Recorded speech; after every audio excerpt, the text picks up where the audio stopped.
Natalie from the Energy Boutique with your energy forecast for Saturday, May 27th. So welcome to the first quarter moon in Virgo day. Of course, we have to go back to the new moon in Taurus that we just had just about a week ago. That is when we closed the door on the eclipse energy. So things have been a little bit slow, kind of grounded, kind of paralyzing since then because we are in a week of stabilizing the physical body while the inner realm does its thing and gets in alignment from all the craziness and chaos that ensued under that eclipse energy. But here we are at the first quarter moon. So this means that the energy is building, that clarity is coming in very, very slowly, but it is. And we are presented with an opportunity with the first quarter moon to actually decide, to make a decision, to make a choice, to lean one way over the other. It is a time when we are feeling that urgency, that crisis point to take action. And of course, we are figuring out what that action is going to look like, especially in the long term. And because this is taking place in Virgo energy, lucky for us, this is the problem solving energy of the zodiac. We are looking to fix, we are looking to heal, we are looking to resolve. And so whatever aha moment, whatever action, whatever impulse takes over us will definitely be pushing us in the path where fixing and healing and solutions are absolutely needed. There are 9 different aspects here today. All 9 involve the moon in Virgo, which makes it a moon day. And on Saturday, or Saturn day, we are definitely going to feel heavy and weighted and definitely stuck in our headspace and probably a little bit slow in our physical realm. But nonetheless, we are rapidly processing new thoughts, new ideas, especially where bossing up to new roles and responsibilities are concerned. And of course, all of those particular choice points and actions are an attempt to fix, to heal, to solve some of the issues that have been illuminated to us as of late. So the first thing we got going on here is the moon in Virgo trining with Jupiter. Jupiter, of course, planet of growth and expansion in this Taurus energy. So we get some earth on earth energy here.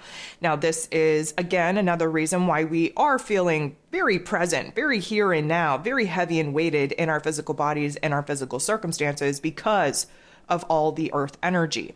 But this is really giving us a beautiful opportunity to see where it is that changes do need to be made, especially where growth, expansion, healing is concerned. And because this is earth energy, this has a lot to do with our physical realm. So take a good look at your physical body, what it is that you need to boss up to in order to take better care of yourself. That has everything to do with the routines that you have, with the self-love that you're putting out into the world in order for you to feel good about yourself. Of course, this has a major effect on relationship dynamics, on finances, and of course, our long-term plans. The moon trines with the true node, the north node, if you will, in Taurus energy. So again, some earth on earth action, and a trine is a harmonization revealing epiphanies, aha moments where puzzle pieces are clicking, understanding where it is that we are aligning with a new path, a new direction, a new choice, a new decision point to push us into new levels of growth, of expansion. Of course, that true node is our soul path, our destiny point. And right now we are kind of realizing where we got to get out of our own way, where we have to come up with a plan, with a strategy in order for us to move forward, to get in alignment with what it is that our heart and soul is asking us to pursue. Just when we feel like we are gaining a little bit of momentum, gaining a little bit of clarity, gaining a little bit of confidence to actually move forward, we are going to see the moon in Virgo bump into Chiron, the wounded healer. And this is where we start to kind of fall apart, pick things apart, come up with the shoulda, coulda, wouldas, and the what ifs. And this definitely isn't going to feel good because now we're questioning whether or not we actually have what it takes to do what we previously thought felt good enough to actually pursue. And so there is a crumbling, if you will, of our thoughts, of our emotions with this Chiron energy. But again, we have to be illuminated to where the blockages are and really get down to the nitty gritty on how it is that we're going to flip the script, how we're going to rewrite our emotional realm in order to position us to be bold and brave and courageous in order to actually push forward. The moon in Virgo will make an interaction with Mars. Mars, of course, the god of war, ruling over our physical energy, our drive, our passion, our desires, even our anger. He's a little bit frustrated. He entered into Leo energy this time last week, and he has not been able to exert himself, express himself, really identify new passions, new desires. He hasn't been able to take action in the way that he thought he was going to. Again, this is where the bubbling of frustration, of restlessness, of agitation is kind of getting us down, because he wants to make up for lost time, and he's very passionate about making up for lost time. And he has a lot of things on his mind that he wants to kind of cut through and push himself to overcome, to actually get to the next level of building, of creation, especially in alignment with new passions and new desires. But here's the thing. The moon in Virgo is not letting anything happen until we have a plan, a very detailed plan of action. And this is another reason why we have to sit in the funk, because we're just at this point hours away from the first quarter moon actually popping off. And so we need to feel this restlessness, this, I'm going to say frustration. We need to identify where it is that we have ants in our pants, what it is that we actually want to take action upon, what it is that we actually want to pursue. And for many of us, there's just this impulse to kind of take action willy-nilly and see what happens. And of course, we are not in the time nor the place to just be flying by the seat of our pants. 11:22 a.m. Eastern Standard Time, we have the moon squaring off with the sun. This is what gives us our first quarter moon in Virgo. The moon is in Virgo. The sun is in Gemini. What do we have in common here? Well, we have a common ruler. Who is that, you may ask? Mercury. Mercury is in his place of power in this Gemini season, although he has a couple of days left to kind of shake his post-retrograde shadow period. He's still kind of confused and in the fog, but nonetheless, he rules over both the sun and the moon in this particular aspect. And a square is not fun. A square is where conflict and agitation and tension is illuminated. The moon, of course, in Virgo just wants to get down to the nitty-gritty, taking a good look at our physical realms, identifying the problems so that we can heal it and fix it and problem solve. The sun, of course, shining a bright light in this Gemini energy, has us very divided on what that solution may be, what the path, what the direction, what the choice, what the decision should be. And so there is this tension, there is this conflict where we're really not sure what the right path is. And there can be some jitteriness, especially where Mercury is involved. That kind of triggers some anxiety. There's a lot of pressure in the head, and we just don't know what the right answer is. We're coming up with solutions. We just don't know which solution we actually want to pursue. The moon in Virgo makes a very positive aspect to Pluto, who of course is the great transformer, retrograde at 0 degrees in this Aquarian energy. And as you know, I speak very fondly of the moon being in Virgo with any interaction with Pluto, because it peels back the layers of our psyche. It really unearths a lot of blockages, a lot of negative narratives, a lot of looping thoughts, a lot of, I'm going to say, darker parts of our conditioning that is blocking us from moving forward.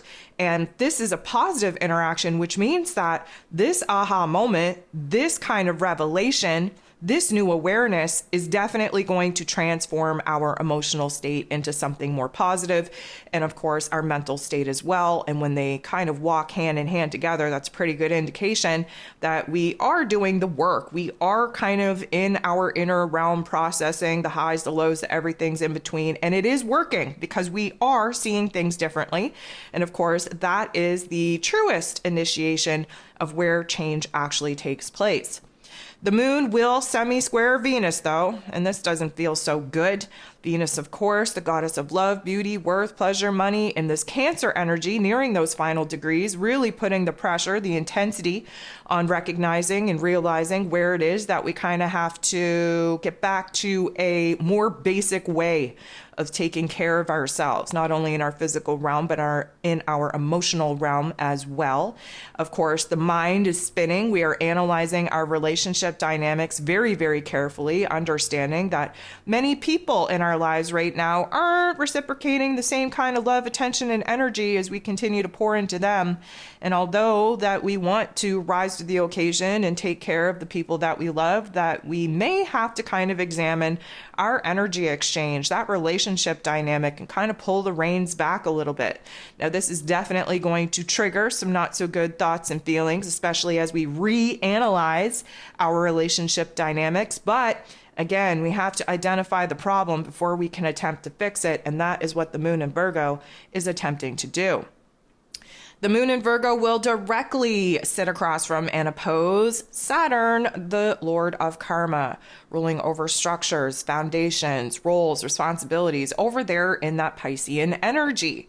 The Virgo and Piscean axis is about healing. The Virgo energy wants to heal the physical body, the mental plane, the problems in the physical form, physical circumstances here in this physical reality, while the Piscean energy wants to heal us emotionally and spiritually. Of course, Saturn in this Pisces energy is dismantling old dreams, old visions, old belief systems, old conditioning, old programming in order for us to build something better, more truthful, more aligned in our heart space.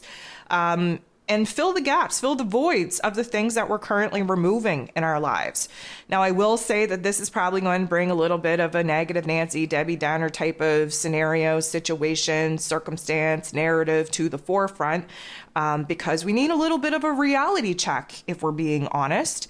And that reality check is coming in the form of our emotions and the weight that we're feeling currently on our heart space and being put on our shoulders, because we have some bossing up to do. And of course, we knew this, we know this, we're attempting to do this, but at this particular point, we are just kind of struggling to see what needs our attention first and foremost. Of course, many of us have a very long to-do list when it comes to problem solving. A lot of the issues that we've identified are problems that need to be fixed and healed. But this particular energy is really kind of putting us in a situation to realize where the roles and responsibilities that we've committed to, where they are essentially sucking the life out of us. And of course, that is a problem. So therefore, we have to attempt to fix it. And of course, to kind of take into the realm of consideration that the Virgo energy wants to help and be of service to other people. And Saturn, of course, in this Pisces energy has us very concerned with boundaries. We are definitely still looking at the relationship dynamic of where it is that maybe we're giving too much to other people and not reserving enough time, energy, love, and attention for ourselves. The last thing that we have going on here today is the moon in Virgo energy, trining, which is a beautiful energy, with Mercury, its ruler, who happens to be in Taurus energy. So again, some earth on earth action here. What I love about this is that the moon is our heart space, Mercury is our head space. So we're on the same page. We recognize where in our physical realms, in our physical circumstances, there are issues that need to be resolved. Emotionally speaking, we are kind of zooming in on the smaller details, and in the Mercury in Taurus energy, we're focusing in on the smaller details of the run of our day, how we're moving through our routines, our tasks, our chores, how we are interacting with our most personal relationships, how we are thinking and feeling about those dynamics, how we are thinking and feeling about our finances. But there is some kind of resolution. There is an aha moment. There is a little bit of clarity on how it is that we are going to move forward and really attempt to kind of patch things up and heal specific wounds that we're identifying are definitely holding us back at this time. But the most important thing to hold on to is that for the first time, especially this week, but realistically in a long time, we're actually in alignment between our heart and our head. And it feels good and it feels real because, of course, we're in earth energy. So this is a very, very, I'm going to say, logical and practical solution to some of the not so nice circumstances that we've identified that we no longer want to experience.